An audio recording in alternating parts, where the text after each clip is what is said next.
desire to learn of the Enkindlers? Or has the Honorable CSEC officer enlisted assistance? That Hanar refuses to listen to reason. Why can't it act in an orderly and lawful manner? Because it's a big, stupid jellyfish.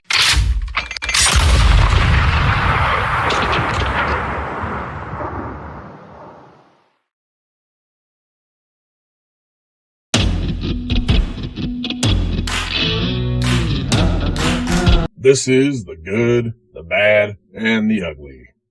That's right, Outlaws. Mass Effect Legendary Edition is now out. Reuniting friends we thought long lost. Oh, for those who've been following my content for a while, you might have been aware that I had bumped into some tech issues where I was experiencing a lot of slowdown. Controls seemed to be conflicting with one another.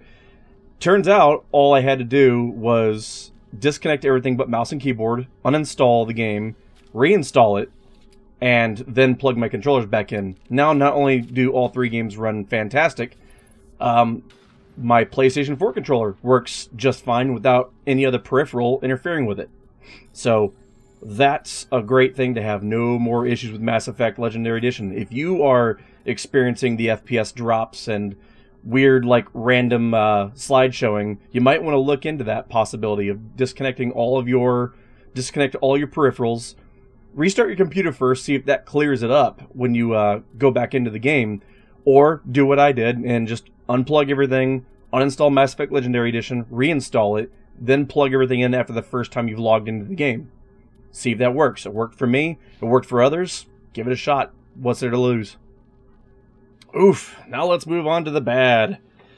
Destiny 2's transmog system launched the way we didn't want it to. You pretty much have to grind mats to unlock a bounty.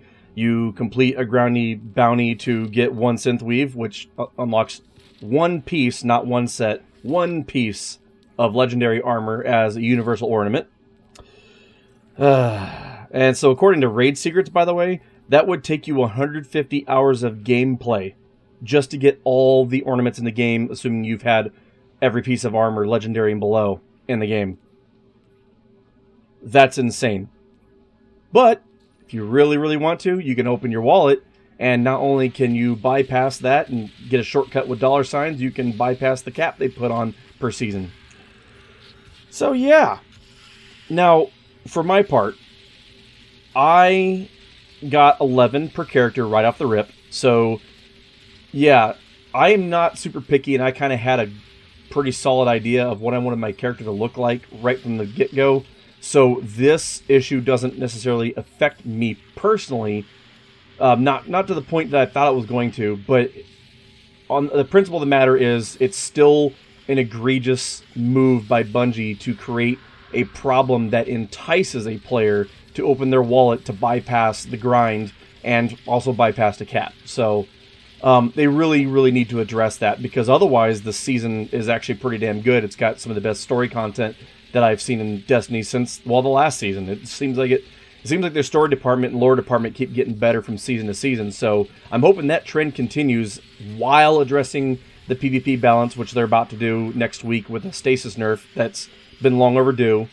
And seriously reconsider the way they've implemented transmog, because I'm afraid some less forgiving players may find their ways out the door if that doesn't get fixed. Oh boy, but guess what game they won't be going to if they leave Destiny 2? Probably not going to be going to Outriders. Why? Oh, that's player base dumped 93% of its Steam players. So if you've been playing Outriders, you're probably aware that crossplay that is, has been completely marred by issues. There's been all kinds of server downtime. There's been inventory wipes for a lot of players who still haven't gotten their inventories either recovered fully or accurately. Some people just didn't have this issue at all, so you might end up with people with free stuff coming back to them. Just still very, very poor gameplay balance, very inconsistent mob encounters where, on one end it might be an easy encounter and the next you might get one shot. There's a lot of things like that. There's still busted cover transition that just doesn't feel fluid, and it's and And there's been a whole bunch of nerfs to the game that just really were not necessary. So it doesn't surprise me even in the least that people are starting to leave the game in droves. It's it's Twitch viewership has even plummeted.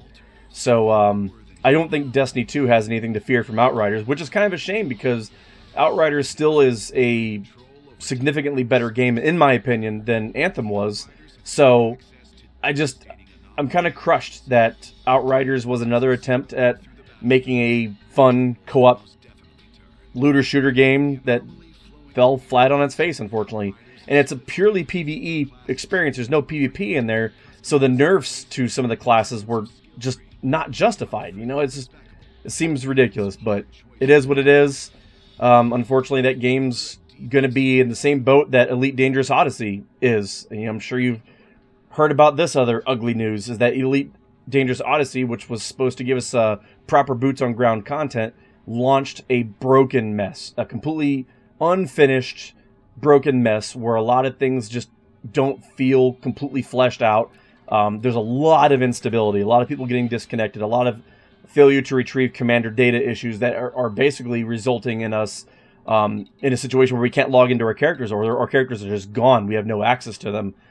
So these are some serious issues that, and David Braben and everyone, they address the community by trying to apologize and say they take it seriously, but the state in which Elite Odyssey shipped was so much worse than Alpha that I seriously wonder what build they pushed live or what happened that it would be in such a state to where it's virtually unplayable for a lot of people. And again, I love Elite Dangerous, and I'm kind of crushed that the boots on ground experience that was supposed to give us the complete total immersion we've been looking for, it's that thing that Elite's been missing. So I'm crushed that it launched so broken and busted, because this was really Elite's chance to be the star in the space sim genre for a long time, if not forever. But that's it. That's unfortunately is a double whammy in that ugly channel today. So just steer clear of Elite Dangerous Odyssey until they fix that, and you shouldn't run into any problems. So stay tuned to Frontiers forums, though I'm sure that once they do actually get these things addressed, they're going to be pretty public about it, and a lot of other YouTube content creators are going to be probably sounding off when they do finally fix this, so stay tuned for that. So that'll about wrap things up for this week there, Outlaws. I do appreciate you tuning in. I know there was a bit of a gap in content there. I'm actually in the process of a move, and I should be landing at my new place here on the 21st of June, if all goes well. I probably won't be doing regular streaming or content creation until the first week of July or so. In the meantime, though, between now and the actual move, I will be trying to throw out some short videos here and there, just some fun little new categories and stuff, something other than the good and bad and the ugly. I'm going to keep this format since people seem to like it, so, but I might, just some people used to enjoy some of my rants. They're not quite Robert Frank 615 level, but they're fun little rants. I might start calling them Outlaw Rages. We'll see. If that's what y'all want to see for short angry clips, I can do that. But from the bottom of my heart, though, thank you. It's been kind of a rough year so far, and things are looking like they're going to get better here soon. So any little bit of help that you can give me is deeply appreciated. There's my PayPal link, Patreon link as well. Feel free to be a Patreon subscriber if you want to join the Discord. And hey, hit that like button, hit that sub, ring the bell if you want to stay riding with the Outlaws. Catch y'all next time. Outlaw Lotus, signing out.